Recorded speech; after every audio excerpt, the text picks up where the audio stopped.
ಅಬ್ಬಬ್ಬಬ್ಬಬ್ಬಬ್ಬ. ಕುತ್ಕೊಂಬ್ಲೌತ್ಲೆ ನಿಂತ್ಕೊಂಬ್ಲೌತ್ಲೆಪ್ಪ ಈ ಹೊಟ್ಟೆ ತಗೊಂಡು. ದೇವ್ರೆ ಎಂಥ ಸೆಕೆ. ಈ ಸೆಕೆಗಾಲ 2 ತಿಂಗಳು ಕಳಿಯೋದು ಹೆಂಗೆ ಹೇಳುವಂಗ ಇದು. ಇದ್ದದಕ್ಕೆ ಇದು ಎಲ್ಲದು ನಮ್ಮನೆ ಹೊಟ್ಟೆನೂ ನೋಯ್ತಪ್ಪ. ನಿನ್ನೆ ನುಗ್ಗೆಕಾಯಿ ಬಟಾಟೆ ಸಾರು ತಿಂದದ್ದೇ ಹಂಗೆ ಆಗ್ತಾ ಇದ್ದ. ಗ್ಯಾಸ್ ಆದಂಗೆ ಆತ ಅನ್ಸನಪ್ಪ. ದೇವ್ರೆ ಸೆಕೆ ಅಂದರೆ ಕೈ ಕಾಲು ಬೆನ್ನು ಎಲ್ಲ ಸೆಳಿತಪ್ಪ. ಹೌದೇ ಸ್ವಲ್ಪ ಹೊಟ್ಟೆ ನೋಯ್ತಾಯಿದ್ದು, ತಲೆನೂ ನೋಯ್ತಾಯಿದ್ದು. ಮಾತ್ರ ಸಾರು ಶುಂಠಿ ಕಷಾಯ ಹಿಂಗೆ ಮಾಡಿಕೊಡೆ ಮಾತ್ರ.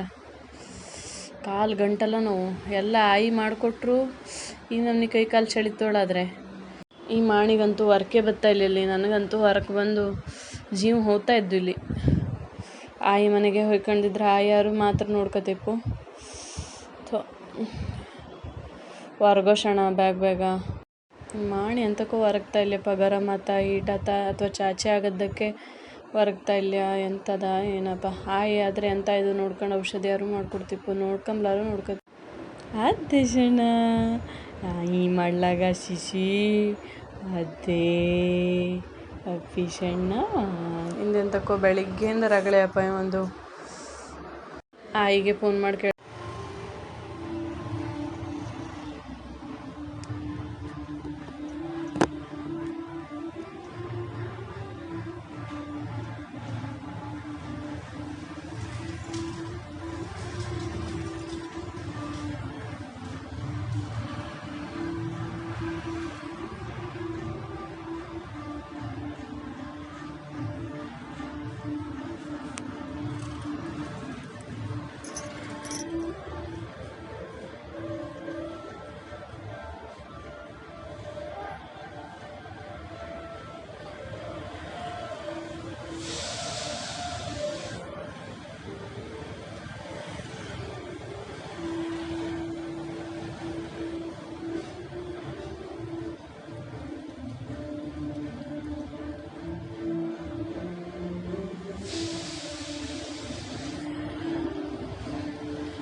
ಹೆಣ್ಣಾದವಳಿಗೆ ತನ್ನ ಸೌಂದರ್ಯದ ಬಗ್ಗೆ ಕಾಳಜಿ ಜಾಸ್ತಿಯಾಗೇ ಇರುತ್ತೆ.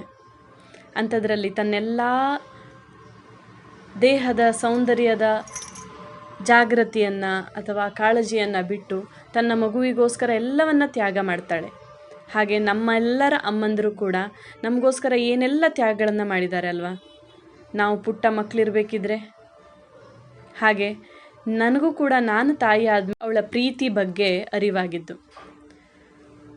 ಅಮ್ಮ, ನಾನು ಯಾವತ್ತಾದರೂ ನಿನಗೆ ನೋವು ಮಾಡಿದರೆ ದಯವಿಟ್ಟು ಕ್ಷಮಿಸು.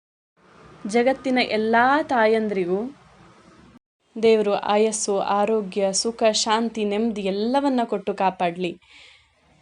You all are super mother's.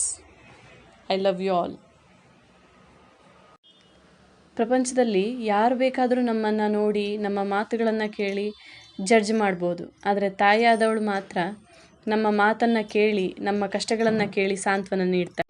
ನಮ್ಮ ಖುಷಿಯಲ್ಲಿ ಖುಷಿ ಪಡ್ತಾಳೆ, ನಮ್ಮ ನೋವಲ್ಲಿ ನೋವನ್ನು ಅನುಭವಿಸ್ತಾಳೆ. ಅವಳಿಗಿಂತ ದೊಡ್ಡ ಶಕ್ತಿ